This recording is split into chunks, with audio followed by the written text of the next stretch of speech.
analyst Yuri Mann is on this. Yuri, welcome to the Matt Patrick Show on WHLO. How are you? Good. Hi, how are you? Good. Good to have you here. All right, so for those of us that are not, as business savvy or as stock market savvy as you, what does this mean? 203 points, the stock market up yesterday.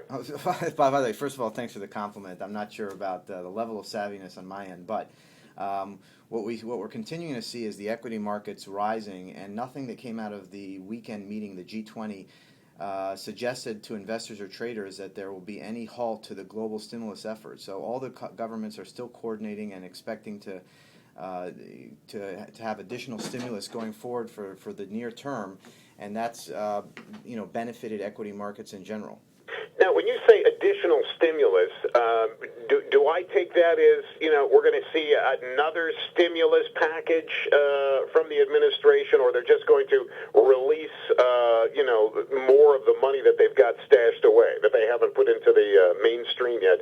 The pipeline, I guess, would be a better way to describe it. I would say yes and yes on both of those questions. No, not yes on the first one, Yuri. Yeah, I feel like, unfortunately, that the administration is going to pump in additional stimulus over the next 12 to 24 months because there are just too many unknowns at this point, and the potential for us to go into an additional, more serious recession is still out there. And so, I know about as much about this as anyone else who reads the papers, and in my opinion, I think we'll see additional stimulus. Yes. But does that not dilute then any gains that we've got? I mean, when the government is just printing money and putting it into circulation, what does that do to the dollar? I mean, the dollar becomes devalued, and it really is kind of a false sense of hope, is it not? I agree with you. I mean, to a certain extent, we've already seen the dollar weakening. It's been getting hammered, and that has had a big effect on the stock market as well. I mean, if you look at it, you're an international investor and you're thinking about buying U.S. stocks.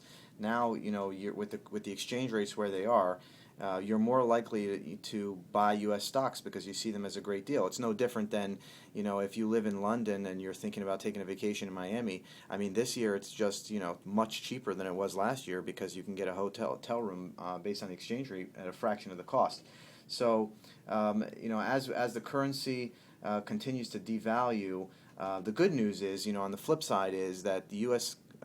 Companies will become more competitive. The goods and services that are manufactured here in the United States become more competitive internationally from a pricing standpoint. So hopefully that will create more job opportunities for Americans. And at the end of the day, the equity market's going up, that's all fine and dandy, but we won't see a real recovery until there's increased consumer confidence, until there's increased liquidity to Main Street, and local businesses and small businesses, which drive the American economy, until we see them benefiting from an increased credit. There's no indication yet that that the bad news is behind us.